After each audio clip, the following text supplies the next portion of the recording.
Hello everyone, Gilbert here. Welcome to Red Dragon Model Works. You have to excuse me, just got out of the shower here. The other day, there was a discussion over at Will Patterson right here, the Scale Model Critique Group. And it had to do with airbrushes and videos that we see online of people, offering information online. And there was one video in particular, and I won't get into who the guy is, but some of the information this cat was putting out there was just some bogus shit. And there's no other way to get around it. It was bogus. Everything from you get spider webbing out of your airbrush because you don't transition your colors right, to secret hacks, how to mix your paint and all that. And, the more you watch this video, or the series of these videos, the loud music and the screaming and the bro talk, the more you realize, man, that people are paying people for this kind of stuff. And, we had a long discussion on it, and it kind of, excuse me, it kind of made me think about the series of videos that I had wanted to put up about airbrushing. Now, I had about 6 or 7 of them on there, and they ran anywhere from 15 minutes to 45 minutes. And YouTube being what it is, people's attention span doesn't last any more than 10 minutes. So I got rid of most of them. Now, this one's going to run a little long, guys. It's going to probably run about 30 minutes. So if you don't have an attention span for that, I don't know what to say. But I'm going to do a series of videos on mixing paint, maintaining an airbrush, which airbrush is good for the applications that you're using it for, being that people out there that are looking for an airbrush, and your air compressor. Now, I'll get to the last in a minute here, excuse me. I watched a video from this brother right here, Scale Model Alberta, and I believe Cohen C had one also. I watched those last night, and they were talking about their setups. And I want to talk a little bit today about the setup. I'm not going to get into other stuff, that'll be next week, but I want to get into just the setups, talking about your air compressors and your airbrushes, which one you need. I get a lot of questions, and I believe me, I get a lot of them. People are looking for an airbrush, or they're trying to upgrade an airbrush, and they see someone using, say, a HPCS, an Iwata HPCH, or a Micron, or a Harder and Steenbeck, and they ask me, should I get that airbrush? I always tell them, no, you don't have to. You get an airbrush specific to what you're going to use it for. That's the first question I ask them. What are you going to use it for? If they tell me base coating or painting a car or terrain, I tell them, man, you don't need a high-end Iwata or a high-end Micron or something like that. I mean, they're nice to have. If you've got the funds and you want to spend it, hey, Bob's your uncle. Go ahead and do it. But, I always tell people, number one, what's your budget? Number two, what are you going to use it for? Number three, have you ever used an airbrush? I always shy away from going with the super cheap Vedas because, those things are, in my estimation, now I know people that use them and they like them, but in my estimation, they're garbage. That's my estimation. I have no problem with people that use them. I'm just saying in my viewpoint. So I usually go with either a Badger, a Harder, Steenbeck, or an Iwata. I don't use Grex because I had one, I got rid of it. There's nothing wrong with them, I just didn't like it. So if you use a Grex, God bless you. I know Hunter Selby uses one, and he uses one to great effect. So I usually tell people, what is it that you're going to use the airbrush for? And I'm going to show you some of the airbrushes I have. Now, I don't use them all, and I've been collecting them for well over 30 years, guys. These are not something I picked up in the last 10 years. And nobody gives me anything. I've purchased each and every one of them. I've traded for a few of them here and there. But for the most part, I paid for all of them. And I've also, helped people out. Now, I'll pick some up at a show at a pretty good price, and I send them out to people. I don't do that as much anymore, but I used to do it a lot. I've about 15 airbrushes I've given away, close to 15. But I don't do that anymore because the funds aren't there. So anyway, I want to discuss today, just today, compressors and basic airbrushing. Basic airbrushes, and what you should get if you've never had one or if you're trying to upgrade to one. Now, I always ask, what is it you're going to use that airbrush for? Are you going to do something like this? Now, if you're going to do something like this, you need a good airbrush, something with a 0.3 needle or lower. If you're going to do something, where's she at? Something like this, 0.3 is okay, but you need something finer, like a harder Steenbeck with a 1.5 or a micron for something like this. This one, I used a Badger Chrome on with a 0.3 needle on it. For the most part, if I'm not doing figures, I'm using something with a 3 or a 5 needle. Cars, terrain, you know, stuff like that. It's a 0.3 needle. 0.5 on a car. So we'll get all into that in a later date. I just want to talk about air compressors today. And give me a second. I'm going to turn this around like this so you guys can see this. And it's handheld, so I want to show this guy right here. Now, not too long ago, I got into a discussion with someone about this type of airbrush with a tank on there, or a compressor. And he says, oh, you got to have one. You don't need one with a tank. I've used one for 30 years and I've never had a problem. Well, you know what? Yeah, I can see that. But preferably you want something with a tank on it, like that. There's a reason for that. If you don't have one with a tank on it, this thing here will run continuously. This here will get super hot. You'll burn your fingers touching it. With a tank, I think this one has a 2-gallon tank or something, a 1-gallon tank, something like that. And it'll hold up to a gallon worth of air compressed. And you get a steady stream coming out of here. Your valve right here will, of course, regulate your airflow. Your gauge rather, your valve will regulate your airflow, and then you got a water trap down here at the bottom.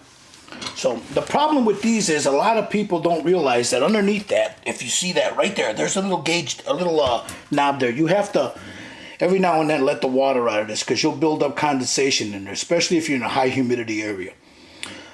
Let the air out of them when you're not using them, and every now and then open up that thing and flush it. Because the water that'll sit inside there will start to rot the inside of that out, and it'll rust, and then you'll pop a hole in it. So when people tell me, hey Gilbert, what kind of air compressor should I get? And they don't have one, I tell them to get this kind. Now this you can get online, eBay, TCP Global, anywhere from $70 to $130, maybe even more. I've had this one going on 4 years, runs great. It's starting to act up a little bit now, but for what I paid for it, it runs great. As you notice, it's sitting right here by my workbench. I keep this one here when I do figures. Because it's right here and I'm doing the figure, and as you can see on the desk there's all the paint, so I don't want to have to go into there and bust open the big one. But I'm going to get to that in a second. So if you're looking for a relatively good air compressor at a good price, I would recommend something like this. You can find them on eBay, you can find them on TCP Global. You know, this is not a bad thing to have. For what we use, this is more than enough. Now we'll come over here. Now I do other things, not as much as I used to, but I do other things outside of models. And that's where this bad boy comes in. This is one of those ultra quiets from California Air. It's not really super quiet, but once it gets running, it's quiet enough. I mean, you don't have to raise your voice to have a conversation in the room. There's that little valve down there. You can let the air out. This one doesn't have a water trap here, and I'll show you what I've done for it. This one goes up in 30 pounds increments. So I needed something that would give me 10-pound increments. So what I did was I added this hose, and I ran it to this valve right here. Now this valve here I bought from, it's a Badger brand valve. It's sold through Badger. I got to get a better stand for it though, because this thing here keeps loosening up on me. But yeah, see, it always comes loose on me. And it's a pretty good one. I think I paid about 25 bucks, maybe more, for this thing here. It's a higher quality than what you see on the other one over in the other room. What I did though was I changed out the gauge. I put a gauge that has, as you can see right there, let me see if I can zoom in a little bit more without it bouncing around on me. The 10-point increments, you see that? So for me, I like it something that I can go in 10-point increments. So You know, you got 10, then, you know, of course, in the middle is the 5. So I can go up 5, and then all the way up. It goes up to 100. I've never gone that high on this thing here, but... And then from there, I have my airbrush line hooked up to it. So that's the way I've got mine set up. I have another one here that I bought, that I have another gauge for somewhere around here that I bought, that I'm going to attach a gauge to it, and I'm going to have that one sitting here. And this one is going to be with a bar that goes across here. It's got 7 different connections on it. This one will get hooked to the bar, and then from that I can have most of these guys connected, so I don't have to worry about, you know, they'll all be connected. I just grab an airbrush and go. But that's how I got it set up. Now this guy's here, it runs you about 220, I think it was. Do you need something like that? No. Again, I use, like here with this air extractor, and we'll get into those later. This air extractor here, that's about a $500-600 air extractor. You don't need anything like this either. You can get one of the smaller ones from TCB Global or eBay or Amazon, and you run you anywhere from $50 to $100. But something like this, I use it because I use, like down there, the automotive clears, automotive paint. I've got automotive paint up there. So that's why I use a bigger extractor. It goes right out the window there. But that's my setup, guys. You know, something like this is not necessary for our hobby. It really isn't. But this is the way I've got mine hooked up. The main one. It kind of moves because when it bounces around it moves, so, but it's usually up underneath there. I'll turn it on and I regulate my pressure from right here. So as far as airbrushes, we'll get into these at a different date. I'm always asked, there's more over there. I've got all those over there that are still in the box. Those are the ones that I have for my grandson. But these are the ones that I use on a constant basis, except for this one. I haven't used this one in a long time. This is the Badger 200. This one, these two Badger 150s, and this Pasha are well over 30 years old. The rest of these have been gotten, you know, over the last 5-6 years are these here. This one I just picked up from a friend of mine. He was looking to get rid of one. I was looking to buy one, so I bought the Micron.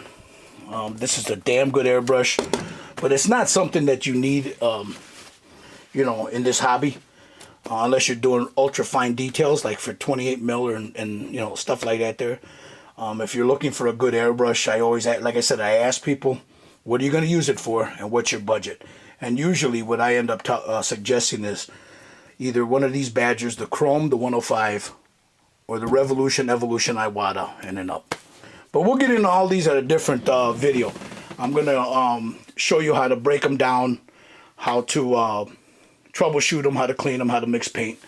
You know, stuff like that there. There's more of all my little menagerie of chemicals and my own cleaner and stuff like that there.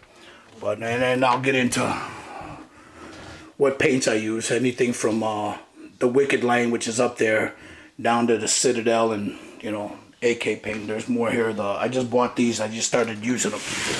These are the scale 75 right here. But yeah, that's what I wanted to talk about, was just show you guys, you know, a little bit of what I use, how I've got them set up, and then, you know, from there I'm going to have a series of videos showing you,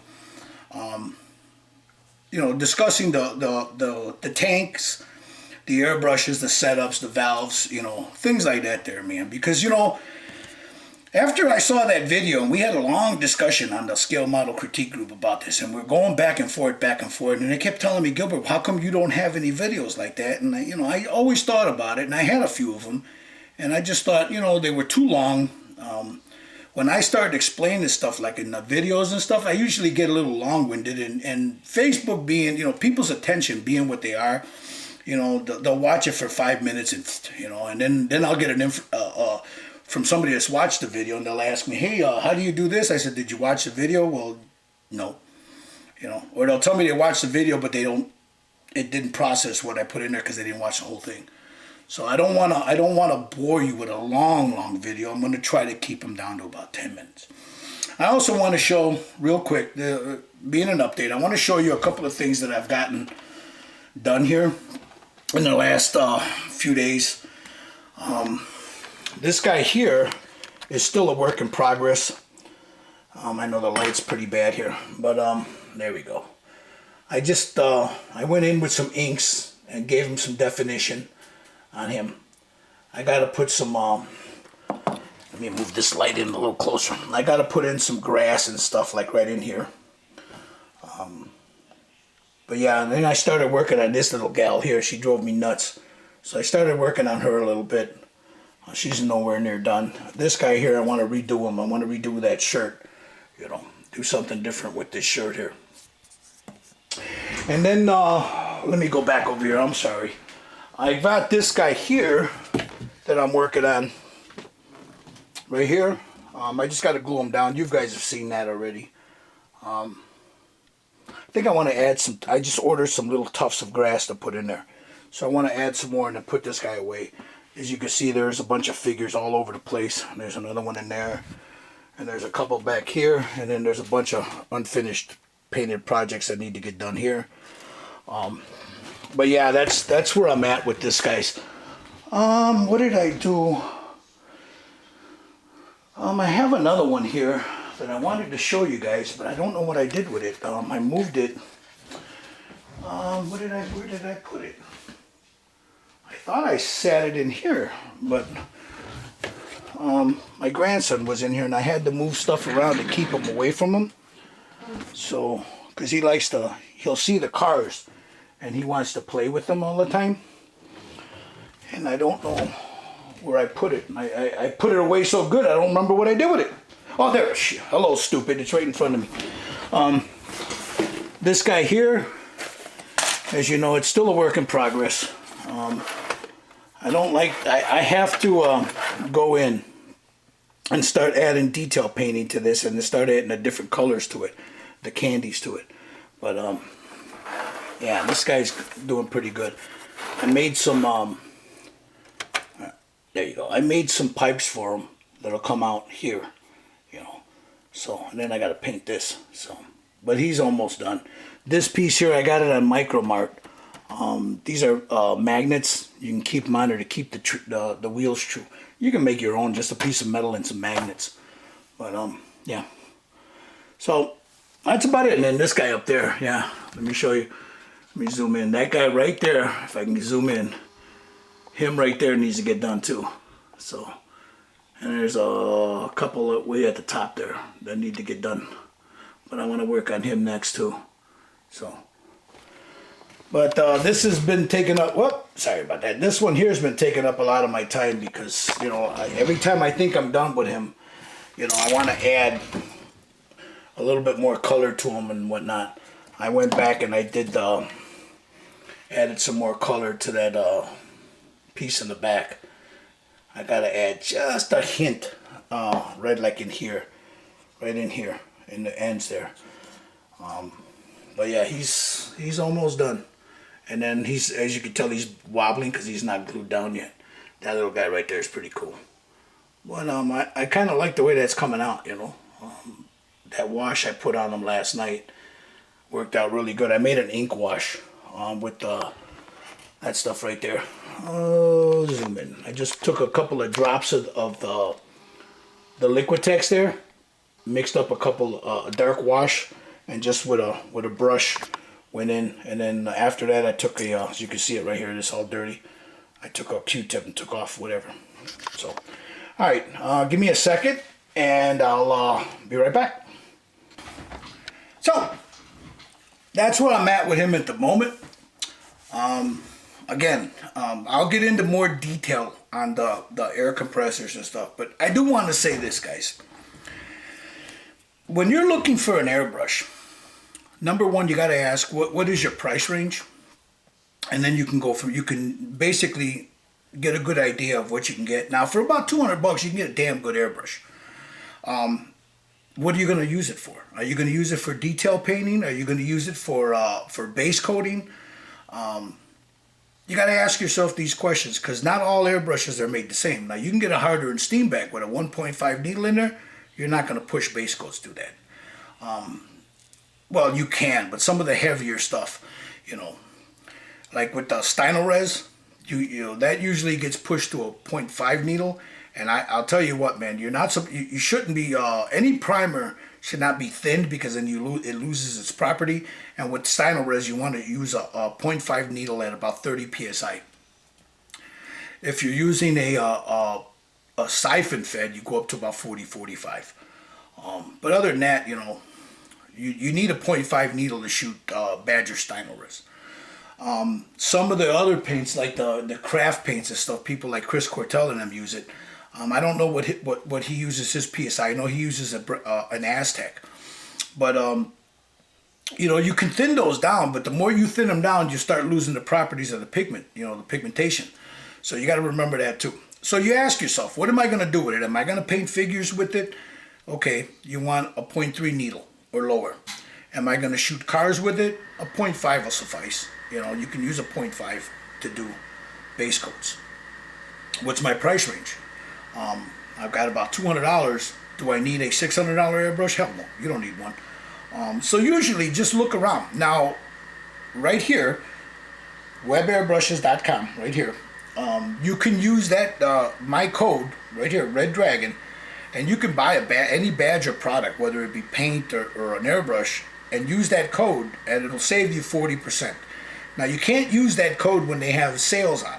Like right now, they're having I don't know if their Black Friday sale is still going. Today's Friday, so I don't know if it was last week, so I don't know if it's still on. But you could use that code when they don't have an in-house sale, and it'll save you 40% off. Or do your homework, guys, just because Joe Blow uses a Harder and Steenbeck or a high-end Iwata or a Badger Micron doesn't mean you need one.